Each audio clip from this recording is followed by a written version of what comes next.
Hello, আসসালামু আলাইকুম। কেমন আছেন সবাই? নিশ্চয়ই অনেক ভালো।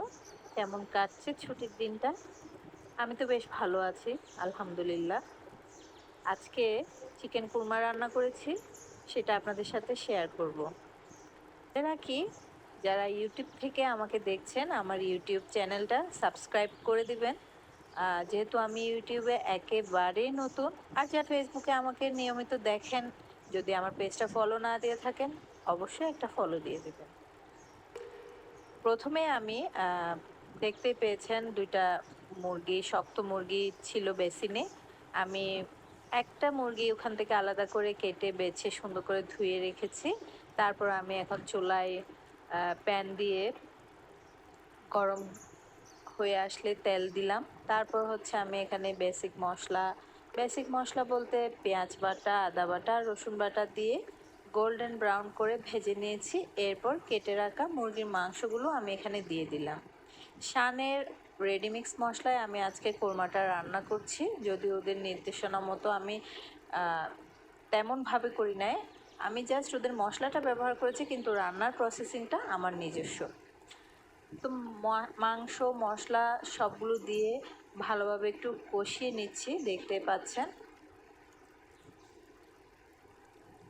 নেড়ে চেড়ে একেবারে মশলা যাতে মাংসের ভেতরে ঢুকে অল্প একটু পানি দিয়ে দিচ্ছি। এর মধ্যে হচ্ছে কাজু কিশমিশ মিক্স করে বেটে রাখা ফ্রিজে ছিল। এটা একবারে অপশনাল, ওদের ইনস্ট্রাকশনে তো ছিলই না, আমি নিজে থেকে অ্যাড করলাম এটা। শুধু মশলা আমি মিশিয়ে সুন্দর মতো কষিয়ে মাংসের দেখেন কাল এবং মাংসটা কি সুন্দর লাগছে দেখতে। এরপর আমি 2 কাপ লিকুইড দুধ দিয়ে ওটা ভালো মতো কষিয়ে সেদ্ধ করে নিলাম। মাংস রান্না মোটামুটি শেষ, আমি শেষের দিকে ঘি দিয়ে দিয়েছি। তারপর দিয়ে দিলাম পেঁয়াজ বেরেস্তা। কেটে লেখা ছিল পেঁয়াজ বেরেস্তাটা আগে দিতে, আমি পরে দিলাম যাতে বেরেস্তার ফ্লেভারটা একটু ভালো আসে। আগেই বলেছি আমি আমার মতন করে রান্না করেছি, কেমন লাগলো কমেন্ট করে। এর ফাঁকে আমি মাছ কেটে নিলাম, মাছগুলো একটু মচমচে করে ভাজবো। তো ভাবলাম কেন না এটাও আপনাদের সাথে একটু শেয়ার করে নিই।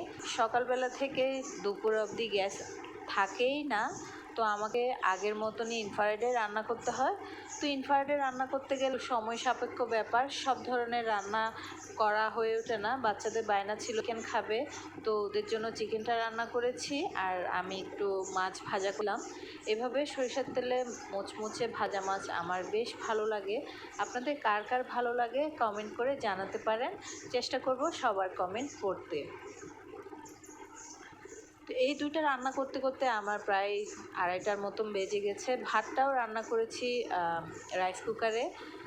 তারপর ফ্রেশ হয়ে সুন্দর মতো খাবার টেবিলে দিয়ে দিচ্ছি। বাচ্চাদের তো অনেক ক্ষুধা লেগে গেছে।